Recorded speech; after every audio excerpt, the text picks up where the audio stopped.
welcome back to my another video. So friends, as you know that I have started the tense series. In yesterday video I have told you that how you will translate the sentences. ठीक है कि जो present indefinite tense के sentence होंगे आप उनको कैसे translate करेंगे और सिंगुलर सेंटेंसेस को कैसे ट्रांसलेट करना है, प्लूरल सेंटेंसेस को कैसे ट्रांसलेट करना है, मैंने ये रूल कल आपको बताया था. ठीक है. So in this video today I am gonna to tell you that how you will translate the interrogative sentences. ठीक है. जो प्रेजेंट इंडेफिनिट टेंस के इंट्रोगेटिव सेंटेंसेस हैं, how you will identify them. मैं पहले आपको ये बताऊंगी कि आप उनको पहचानेंगे कैसे कि प्रेजेंट इंडेफिनिट टेंस के इंट्रोगेटिव सेंटेंसेस हैं. ठीक है. तो मैं आज आपको इस बारे में बताने वाली हूँ. तो let's start without any delay.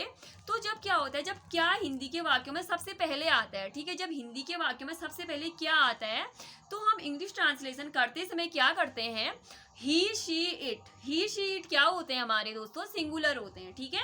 Singular के साथ हम डस का यूज करते हैं और आई वी यू दे हमारे क्या होते हैं, प्लूरल होते हैं. प्लूरल यानी कि बहुवचन होते हैं. प्लूरल के साथ हम डू का यूज करते हैं. ठीक है. तो इंग्लिश ग्रामर में इसका रूल है. ठीक है कि how we will translate the interrogative sentences. Now I will share the rule with you. ठीक है. मैं अब आपको रूल बताऊंगी कि इसका रूल क्या है. ठीक है. तो इसका रूल है do slash does plus subject plus verb first form plus object. ठीक है. मैंने रूल बताया था कि आप इस रूल को नोट डाउन कर सकते हैं. ठीक है. जो रूल है वो है, once again I am repeating, do slash does. Do slash does plus subject plus verb first form plus object. Now we need to understand कि हमें कहाँ पे डू का यूज करना है और कहाँ पे हमें डस का यूज करना है. ठीक है. So listen to me very carefully.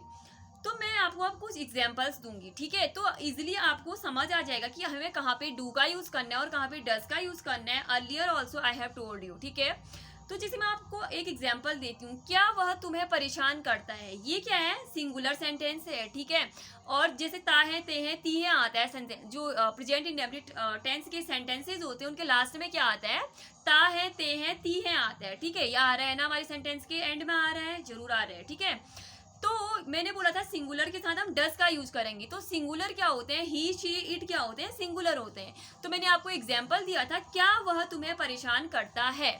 तो रूल में मैंने आपको बताया था डू स्लैश डस. तो क्या है, यहाँ पे ही सिंगुलर है तो सबसे पहले क्या आ जाएगा दोस्तों, डस. ठीक है. उसके बाद मैंने बोला था सब्जेक्ट आएगा. तो इसमें सब्जेक्ट क्या है, ही. डस ही डिस्टर्ब, वर्ब की फर्स्ट फॉर्म आती है तो क्या आ जाएगा, डस ही डिस्टर्ब. देन लास्ट में आता है ऑब्जेक्ट. तो डज ही डिस्टर्ब यू, क्या वह तुम्हें परेशान करता है, ये ट्रांसलेशन हो जाएगा. ठीक है. अब मैंने बोला था कि प्लूरल के साथ हम डू का यूज करेंगे. ठीक है. तो मैं ना आपको दूसरा एग्जांपल दूंगी, क्या वे मेहनत करते हैं. तो मैंने बोला था कि पहचान जो है सेंटेंसेस की, ता है, ते हैं, ती हैं. ठीक है. तो क्या वे मेहनत करते हैं. तो सबसे पहले वे क्या है, हमारा प्लूरल है. आई वी यू दे क्या होते हैं, हमारे प्लूरल होते हैं. ठीक है.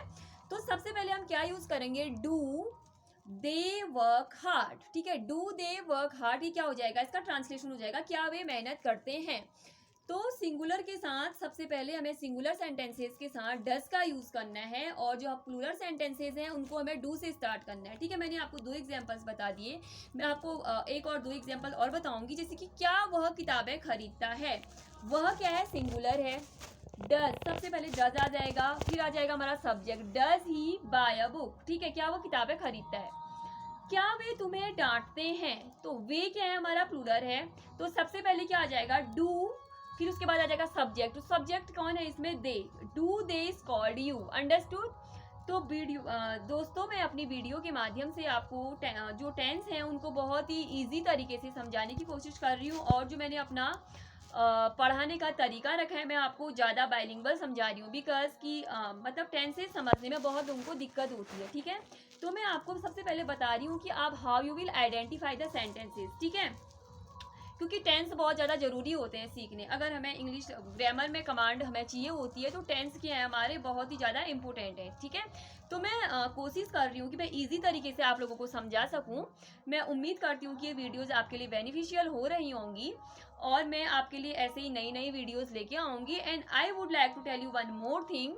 As you know that in my previous videos I have started the one more series, ठीक है। मैंने उत्तराखंड जो प्रवक्ता प्रारंभिक परीक्षा है उसकी तैयारी के लिए कुछ वीडियोज वहाँ पे प्रोवाइड कराए हुए हैं, ठीक है। जैसे कि मैंने वहाँ पे राधा कृष्णन कमीशन, मुदालियर कमीशन, ये सारी वीडियोज वहाँ पे डाली हुई हैं। तो मैं सोच रही हूँ कि यहाँ मैं इंग्लिश की वीडियो तो लेके आऊँगी, लेकिन जो हमारा प्रवक्ता प्रारंभिक परीक्षा का पहला पेपर है, ठीक है, पहले मैं आपको कंप्लीटली जो हमारा फर्स्ट पेपर है उसकी प्रिपरेशन कराऊंगी। जो हमारा 150 मार्क्स का पेपर है, जैसे कि उसमें हमारा 40 मार्क्स का पेडागोजी या ये वाला पोर्शन है जिसमें हमें सारे कमीशन वगैरह पढ़ने हैं, हिंदी है उसमें हमारा, उत्तराखंड पढ़ना है, हमें जीएस पढ़ना है। तो मैं उन सारे टॉपिक्स को 1 बाय 1 कवर करूँगी अपनी वीडियोज़ के द्वारा। तो आप मेरी वीडियोज़ पे बने रहिए और वीडियोज़ को लाइक करिए, शेयर करिए, सब्सक्राइब करिए चैनल को और कमेंट्स करिए। टिल देन, जब तक मेरी नेक्स्ट वीडियो नहीं आ जाती है, आप चैनल पे बने रहिए। Bye bye, keep growing, keep learning, have a nice day, thank you.